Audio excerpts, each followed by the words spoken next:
Hola, buenas noches. Bienvenidos a un nuevo programa. Saludo en nombre de todo el equipo que hace posible con Gladys Rodríguez y comenzamos el programa de hoy hablando sobre el anuncio que hizo la administración del presidente de Estados Unidos, Joe Biden, prácticamente en paralelo, de relajar algunas sanciones impuestas contra Cuba y contra Venezuela.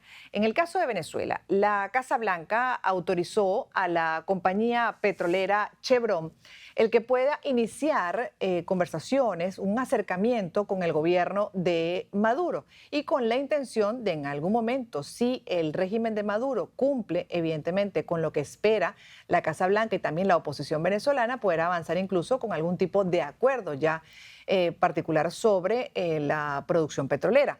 Recordemos que las sanciones fueron impuestas por el gobierno del entonces presidente Donald Trump a partir de 2017, indicando la prohibición de comercializar bonos del Tesoro venezolano en mercados financieros estadounidenses o hacer negocios con PDVSA. Allí algunos funcionarios del régimen de Maduro salieron salpicados porque les congelaron los activos que tienen en Estados Unidos. Aparentemente esta decisión fue consultada con la oposición venezolana buscando incentivar nuevamente un diálogo, la mesa de negociación en México. La vicepresidenta del régimen de Maduro, Delcy Rodríguez, comentó en Twitter que, y la cito, Venezuela aspira a que estas decisiones de los Estados Unidos de América inicien el camino para el levantamiento absoluto de las sanciones ilícitas que afectan a todo nuestro pueblo, escribió la funcionaria.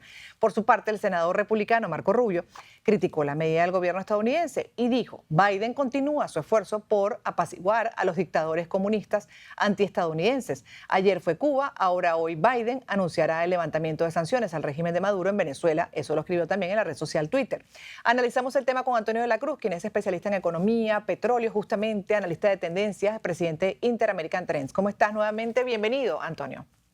Muchas gracias, Gladys, por la invitación a tu programa. Siempre es un placer. Claro, gracias porque además, bueno, esto ha generado reacciones, obviamente en Estados Unidos, pero también ha generado reacciones en Venezuela. Hay quienes consideran que sí deben ser levantadas las sanciones, otros consideran que deben ser pues mantenidas algunas, pero definitivamente corregidas otras, incluso eliminadas algunas. De hecho, se habla particularmente del tema, por ejemplo, de los vuelos directos con Estados Unidos, ¿no?, que están prohibidos y muchos se preguntan para qué y para qué ha servido esa acción extrema. Entonces, bueno, el punto es que por ahora lo que uno ve es que estaría Biden haciendo cierto cambio, ¿no? No es que tampoco se ha hecho una modificación a sanciones que mantienen al régimen de Maduro bajo presión. ¿Cómo lo ves? Sí, las medidas de máxima presión tomadas por el presidente Trump en el año 17 y 19, 2019, fue básicamente para buscar un proceso donde Maduro pudiera sentarse y buscar una solución a la crisis política en Venezuela. En ese sentido, la estrategia fue utilizada para lograr ese efecto. Cuando vemos la flexibilización de alguna manera o buscar una flexibilización de esas medidas, podríamos preguntarnos si ha habido algún resultado y ahí lo que surge es la mesa de negociación en México, que es como la administración Biden considera que debe resolverse la situación en Venezuela. Por eso vuelven a surgir unos incentivos para que Maduro regrese a México, que recordemos que se levantó de la mesa cuando fue traído a Estados Unidos de Cabo Verde, extraditado al ESAP, que ellos consideraron en ese momento como que había sido un acto que no aceptaban porque lo habían incluido dentro de la mesa de negociación y consideran que es un diplomático venezolano. Entonces, en ese momento, en octubre, se levantaron y no había habido nada. Entonces, hoy, o hace una semana, la administración Biden vuelve a dar un incentivo en términos, primero, de que buscan quitarles la sanción, levantar la sanción individual a el sobrino de Lidia Flores, a Malpica Flores, Eric, que fue el ex tesorero de PDVSA y el ex tesorero de la Nación. Y sabemos cuán importante representa eso para la familia de Cilia, ¿no? En términos por su experiencia pasada con los sobrinos que están aquí en Estados Unidos por la justicia americana, por lo que ocurrió en el transporte o traslado de 5 toneladas de cocaína en aquel momento. Entonces, dan ese incentivo, ofrecen eso para que vaya a México la delegación y autorizan, como dices tú, a la empresa Chevron que quiere regresar a Venezuela para que converse con Maduro, o no con Maduro, perdón, con Tarek el Al-Saime, que es el ministro de Petróleo, que tiene sanciones aquí, por lo tanto ningún estadounidense puede conversar con él, entonces lo autorizan para que puedan tener una conversación y explorar ese plan de producción que Chevron quiere desarrollar en Venezuela y poder así buscar si hay posibilidades de obtener posteriori una ampliación de la licencia que le permita aumentar producción en los campos que ellos manejan en Venezuela. Claro, son ciertas consideraciones y creo que ahí el mayor incentivo quizás puede ser más que lo de Chevron, no sé cómo lo ves, esto de haber sacado de la lista de sancionados al sobrino de Cilia Flores. Ese es uno de los puntos en los que la administración Biden quiere mostrar buena voluntad en términos de que si ellos van a México pudiesen lograr eso. Sin embargo, el haber dicho la Casa Blanca en términos de decir que tenía el visto bueno de la oposición o de la plataforma unitaria y haber desmentido eso, la plataforma unitaria, con un comunicado, generó mucho ruido interno en términos de que nuevamente, así como hicieron la visita sorpresiva en el mes de marzo a Miraflores, tanto Juan González como el embajador Jimmy Story, ante el interinato de los Estados Unidos, generó otra vez reacciones internas, tanto en el Senado como dentro del partido del Departamento de Estado, porque dijeron que si no tenía el visto bueno, ¿cómo estaban ofreciendo de la plataforma unitaria, cómo estaban ofreciendo ese incentivo? Entonces, volvió como a tener una situación no poco satisfecha dentro de los demócratas, porque recordemos que aquí cuando unimos las dos flexibilizaciones, tanto la de Cuba como la de Venezuela, pareciese que el ala izquierdista del Partido Demócrata, o el ala liberal, como la llaman aquí, tiene hoy influencia dentro de las decisiones que se están tomando dentro de la Casa Blanca. Claro, entiendo, pero además también hay otra posición que me faltó comentar, que es la de los que consideran, incluso los vemos aquí también hablando, reaccionando y en Venezuela, que no se debe tocar las sanciones, porque aquí se estaría simplemente permitiendo que se mantenga pues este tipo de sistemas, ¿no?, en el tiempo, pero también en el tiempo se han mantenido con lo que hay. Entonces la pregunta, y las poblaciones sufriendo, entonces uno se pregunta, bueno, ¿cuál sería el camino ideal? Porque además también dentro de lo que se está ofreciendo, hasta qué punto pues el régimen de Maduro se va a sentar en la mesa de México, incluso pueden sacar nuevamente la carta de Alex Saab para llegar ahí. Sí, las sanciones en términos de lograr un cambio de posición por parte del régimen de Maduro para buscar una solución política a Venezuela no ha tenido el efecto deseado hasta ahora, en términos de que él sigue utilizando más bien las mesas de negociaciones como para ganar tiempo y para dividir a la oposición. Entonces, si uno lo ve desde esa perspectiva, uno dice no ha logrado su efecto. Sin embargo, el efecto de la sanción no se ve en esencia porque no todos los países a nivel mundial, por ejemplo la Unión Europea, ha aplicado las mismas sanciones que los Estados Unidos en términos de poder llegar a esa presión máxima, como sí lo estamos viendo hoy en otro caso, en otro escenario, pero vemos cómo están alineados tanto en la Unión Europea como Estados Unidos frente a Putin, a la guerra de Ucrania. Ahí los vemos en una misma línea de acción, que hasta son capaces de sacrificar parte de su bienestar cuando van a sancionar el crudo ruso en estos meses, dentro de 2 o 3 meses, ¿verdad? Se van a quitar de esa dependencia del crudo ruso porque es lo que está financiando la guerra de Ucrania. Entonces, cuando uno se plantea por qué no han tenido la misma decisión con Venezuela, porque parte de esa flexibilización, si bien Estados Unidos mantuvo una máxima presión, sabemos que Europa no tuvo la misma actitud frente al régimen de Maduro y precisamente esa fue una de las vías de escape para buscar una, y lo ha hecho Cuba también. Cuba, uno de los pulmones de oxígeno desde el punto de vista de ayuda financiera para Cuba ha sido Europa. Y ahí me detengo, porque Europa ha sido tan contundente con Rusia y ha subestimado tanto o ha sido tan, no sé cuál sería el término, pero podría ser indiferente a la situación y el drama de Cuba, que ya tiene 6 décadas, y a la situación de Venezuela, que además ha generado una migración que llega hasta Europa. En unos minutos, por favor, su punto de vista. Como decíamos, la Casa Blanca también anunció una serie de medidas que según ellos buscan suavizar la política hacia Cuba y que algunos evalúan como un retroceso respecto a las decisiones tomadas por el expresidente Donald Trump. El Departamento de Estado informó el restablecimiento de los vuelos comerciales a varias ciudades cubanas que desde agosto de 2020 solo iban a La Habana, así como la eliminación del límite de $1.000 por trimestre a las remesas. Seguimos conversando sobre este tema con Antonio de la Cruz, especialista en economía y petróleo, analista de tendencias y es presidente de Interamérica Trends. Y quedó pendiente hablar de la indiferencia de Europa, porque a veces uno siente que incluso, independientemente de que hayan sido buenas o malas decisiones, que Estados Unidos ha estado solo en esa batalla contra sistemas, por ejemplo, como el de Cuba o en el caso de Venezuela, y se puede agregar también Nicaragua, y así vamos. Esa lista se va extendiendo, se podría extender también en cuanto a la región latinoamericana. Ojalá no.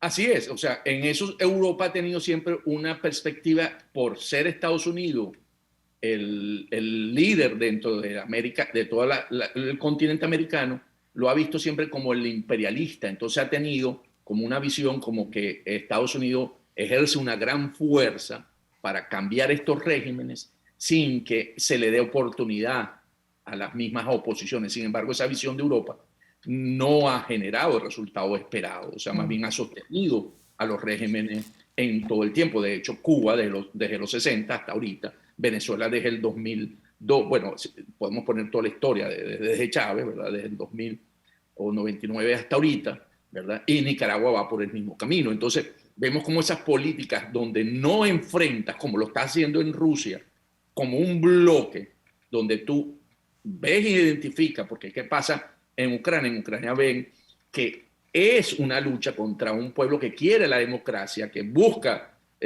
luchar por sí mismo, ser reconocido, autodeterminación, y los hechos de Bucha, de violación en la ciudad de Bucha, que fueron determinantes para que todo el mundo se diera cuenta que era una violación flagrante contra los crímenes de guerra. Entonces ahí realmente permitió. Entonces, sí, en Venezuela hay casos de lesa humanidad, en Cuba hay casos de prisiones también, y en algunos casos no se ha llegado a terminar como lesa humanidad porque no permiten la entrada de la Corte Penal Internacional, pero sí tenemos condiciones similares y creo que después de lo de la guerra entre Rusia y Ucrania, el mundo occidental, todo lo que es el eje occidental, va a tener que reflexionar y va a tener que revisar estos casos y darle esta flexibilización en estos momentos a estos regímenes es una equivocación, porque yo creo que hay que mantener, porque estos regímenes además se han mantenido a la par de Rusia, no se han plegado cuando se ha visto las votaciones en la ONU, sí. Han estado más cerca de Rusia que de Occidente, y eso hay que levantar la voz, porque son regímenes que realmente comparten esa visión autoritaria de no derechos humanos, de no democracia, de no libertad de prensa, y que va a tener que revisarse a la luz de estos hechos. Yo creo que hoy flexibilizar sanciones en este momento, tanto a Cuba como a Venezuela, es un momento que no es oportuno para hacerlo. Yo creo que tendríamos que evaluar esto posterior, una vez terminada la guerra Ucrania-Rusia, porque allí vas a tener un marco de referencia mucho mayor y donde estos actores van a tener que justificar sus actuaciones y pueden ser tomadas. Ahí Europa puede ver con esa visión, con ese mismo prisma, cómo son estos regímenes y aplicar las sanciones que se necesitan para poder llevarlos a una mesa de negociación. ¿Cuál cree usted que podría ser la consecuencia de flexibilizar las sanciones en este momento? Que entiendo también y la propuesta de un grupo de venezolanos, incluso profesionales que gozan de, además, la confianza de la población venezolana, justamente son profesionales de diferentes áreas que se han sumado a esa carta de solicitud de revisión de las sanciones y han aclarado que en ningún momento están hablando de las sanciones directas contra funcionarios, sino básicamente aquellas que se deben revisar que afectan a la población. Y ahí me detengo también para preguntarle al señor Antonio, en realidad, bueno, ¿por qué esto no debe ser así considerado cuando se sabe que la población está padeciendo? Inicialmente por las medidas de Maduro, pero luego también agravadas con unas ciertas sanciones que han limitado, por supuesto, lo que es la actividad interna. La mayor responsabilidad, y lo señalaste tú, Gladys, es que el régimen de Maduro o toda la administración Chávez-Maduro tomaron decisiones donde la economía ha salido afectada con la estatización de las empresas y las expropiaciones que se hicieron. Entonces, ese modelo de socialista o comunista no genera el beneficio para las mayorías, sino más bien genera una situación donde se vuelven improductivas estas empresas y a la final, hoy las quiere entregar, las quiere rematar, las quiere devolver a sus dueños Maduro, porque se da cuenta que no producen, han dejado toda su capacidad y eso ha generado una situación interna humanitaria en el país. Si bien es cierto, las sanciones lo que han hecho es ponerle mayor presión a Maduro, pero sabemos que pueden ser solicitadas licencias para aliviar estas sanciones. En términos, se pueden pedir licencias aquí ante el Tesoro, el Departamento del Tesoro, para importar medicina, semillas. Eso está hoy permitido a través de la licencia y se puede hacer. Lo que pasa es que estos gobiernos dictatoriales lo que hacen es que utilizan las sanciones para echarle la culpa de la crisis económica que han creado a estos factores externos. Y en ese sentido cabalgan la crisis, se monta sobre la crisis. Y lo que ocurre es que este grupo de profesionales bien formados, con buen criterio, buscan una flexibilización para el sector petrolero en el sentido porque si se flexibiliza y regresan las empresas petroleras, Chevron, Repsol, la española Repsol, la italiana Eni, la francesa Total, la Venezuela, vuelve a generar un efecto de ingresos por exportaciones de petróleo, porque podrían aumentar un poco la producción de petróleo y por tanto las exportaciones, y de movimiento interno económico dentro del país. Y en ese sentido, participar de ese bienestar que genera esa actividad económica y poder obtener beneficio. En cambio, pero no vas a generar un cambio de gobierno. No, obviamente un cambio político no, difícil. No, muy difícil. Entonces lo que vas a lograr es buscando una cohabitación con Maduro, un poco el modelo nicaragüense antes de que se radicalizó, sino que no te metas en la política, yo no me meto en la economía, te doy participación y todos vivimos felices aquí. Entonces es un modelo donde busca más bien ir hacia una cohabitación con Maduro desde el punto de vista político y en lo económico le permite una apertura para que generen bienestar para sus empresas y así disfrutar de lo que no disfrutaron en los últimos, en el último boom petrolero que tuvo Chávez, donde el país le ingresaron un trillón de dólares, o sea, 1 y 12 ceros. Sí. En la que no obtuvo y donde la corrupción se benefició, donde sabemos que por el mismo ministro Giordani, en aquel momento, cuando era ministro de Planificación, habló de 300.000 millones de dólares en términos de corrupción. Claro, pero está hablando de un modelo que existe y que lo vemos en China, parecido a Irán, parecido a Rusia, parecido a la mayoría de estos sistemas que terminan logrando darle a sus poblaciones ciertas condiciones económicas y mientras la gente tenga, porque también eso es un poco lo que yo he venido evaluando y que es lo que más me inquieta, cuando la gente siente que tiene el tema económico resuelto, medianamente resuelto, aceptan en algunos casos, no podemos generalizar, pero se ve como que es una cohabitación y dicen, bueno, mientras no me toque, listo, si está violando algunos derechos de otros, bueno, ese no es mi tema, yo tengo dinero en el bolsillo. Lo hemos visto en el pasado, incluso durante la bonanza petrolera del fallecido presidente Hugo Chávez, que se hacían las denuncias de violaciones de derechos, pero mucha gente estaba aprovechando incluso el control de cambio, en fin, era la otra la historia. Vino la crisis y comienza también la gente a reaccionar con mucho más fuerza y a quejarse con mucho más fuerza de este modelo, pero es parte de esa dinámica mundial. Entonces, al final, estas sanciones, y ahí se lo dejo como un pendiente para la próxima parte, terminan convirtiéndose, es lo que uno ve, incluso en una gran herramienta para pues voltear el discurso, el mensaje y pasar a ser de victimarios a víctimas. Así terminan vendiéndose en el tiempo y muchos se lo compran en unos minutos. Entonces me gustaría su punto de vista, porque todavía sigo sin ver realmente el resultado, incluso por experiencias de otros países en el tiempo, de unas medidas de presión de esta naturaleza. En breve. Última parte de conversación con Antonio de la Cruz, especialista en economía y petróleo, también presidente de Interamérica Trends. Y bueno, parte de la preocupación, y creo que también eso incluye a este grupo de profesionales que ha alzado la voz y firmó esa carta para Biden, es que la gente se cansa de pelear. Cuando hay tantas pérdidas además de vida, de libertades y sigue pasando el tiempo e incluso esos actos o esas acciones de oposición no llegan a nada, todo lo contrario, llega un momento que la gente suelta, la gente ya se entrega y no sé si la palabra es resignación, pero terminan eso, buscando la manera de vivir con lo que hay. Y lo que hay es un sistema controlador. Entonces, lo que estamos viendo es que al final la gente dice, bueno, con lo que hay, ¿qué puedo hacer para vivir? Porque no tengo opción. Y eso creo que también podría llevarse a otras situaciones en el mundo. Ante esa realidad y con el discurso de soy una víctima, no soy el victimario, porque por bloqueo, como en el caso de Cuba, estamos como estamos, o en el caso de las sanciones de Venezuela, algunos lo compran, y bueno, fíjese, al final todo termina quedando igual.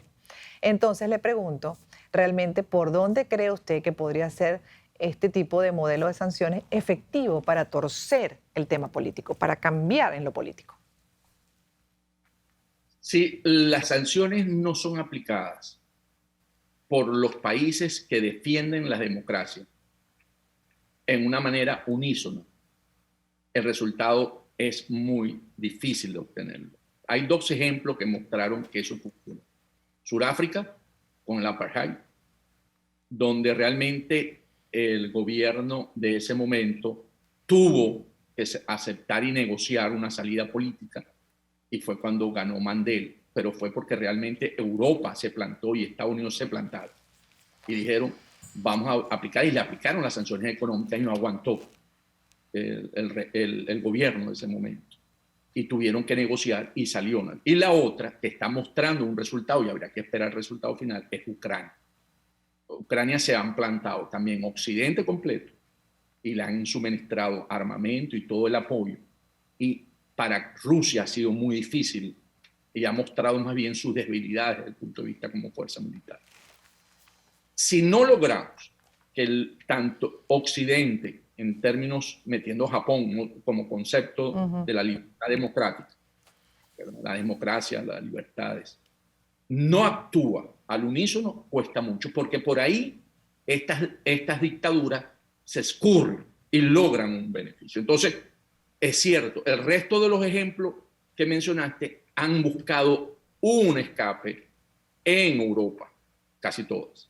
Tanto Venezuela, Cuba, Nicaragua, de alguna manera, no tienen las mismas sanciones. Y entonces tenemos que revisar, por eso yo digo que el resultado de la guerra Ucrania-Rusia va a marcar un antes y un después. Y allí vamos a ver, porque si vemos ahorita la declaración que hizo el presidente Biden en su gira por el continente asiático, acaba de decir que si China ataca Taiwán, ellos actuarían militarmente, o sea, ya le ponen una barrera, y en eso Europa seguro más tarde va a acompañarlo por lo que ha aprendido de la guerra Ucrania-Rusia. Entonces, pienso que para poder lograr resultados, necesitamos también que estos pueblos donde ocurre esta dictadura también estén en unión, como lo ha hecho el presidente Zelensky, que cuenta con el apoyo del pueblo, porque son unidad a nivel de Occidente y unidad interna de los factores políticos.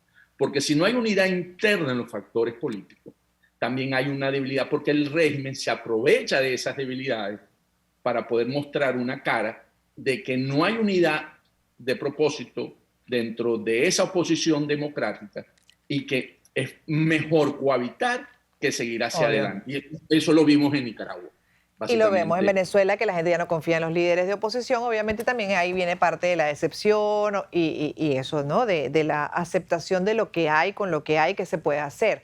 No es que estén ni quieran cohabitar, obviamente hay una crítica constante, hay una oposición a ese tipo de sistema, pero la realidad es que la gente tiene que vivir y ya no estamos hablando de 1 año, 2 años ni 5, estamos hablando de 20 años, 2 décadas, ¿no? Que representan mucho la vida de todos y nos incluimos. Ahora, con relación a la mesa de negociación que se está empujando para que eso ocurra con ciertas, como dice usted, incentivos, ¿todavía está en veremos o eso realmente va a ser una realidad? De que se pueda construir, se pueda buscar un nuevo intento y que de ahí salga humo blanco, sobre todo que beneficie a la población venezolana y dentro de un cambio político, si es que es factible. Esa mesa depende fundamentalmente de la decisión del régimen de Maduro.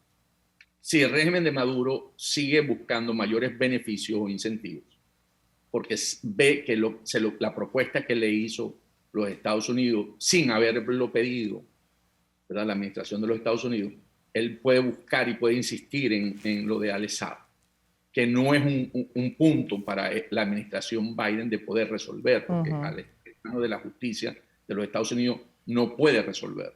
Y si el régimen de Maduro sigue buscando, ¿verdad?, y no quiere ir a México porque se siente que él puede conseguir más incentivo y lograr lo de Chevron y ver cómo, pero en el caso de Chevron, la conversación no solamente es, el Chevron lo que quiere es que le permitan exportar el crudo que ellos saquen, porque en el 2019, con las sanciones a PDVSA, por parte de la administración, les quitaron esa posibilidad, que le estaban pagando la deuda de los 2.000 millones que le hizo Chevron a Petroboscan en la época para poder aumentar producción, y les quedaron congelados 560 millones de dólares ahí.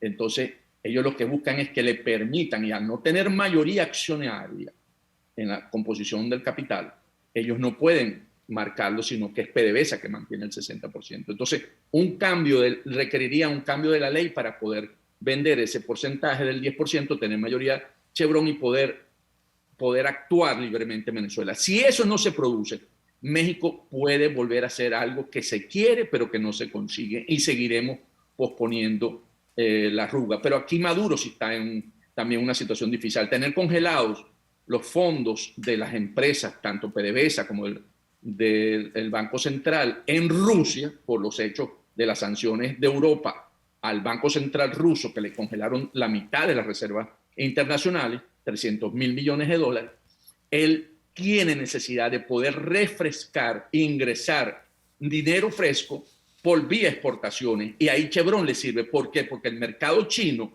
que es donde van las exportaciones que hoy Maduro da el 95% y el 5% va a Cuba, se le va a empezar a cerrar porque Rusia va a colocar su crudo en China, ese que está siendo sancionado o va a ser sancionado por Europa, iría al mercado. E Irán, que está cerca y no ha terminado de cerrar el acuerdo nuclear con Estados Unidos, que va a aumentar su producción también a alrededor de unos 900.000 barriles, también su mercado natural es China. O sea que a Venezuela, el mercado chino, que estamos mucho más lejos, se le va a ir cerrando. Entonces, Maduro va a tener dificultades de colocar crudo que recibe a descuento por ser un crudo sancionado por las sanciones que tiene PDVSA, pero no va a tener dónde colocarlo sino en Occidente si no se abre esa ventana. Entonces, para Maduro tenemos que verlo también, que él necesita estratégicamente que se le abra a Occidente.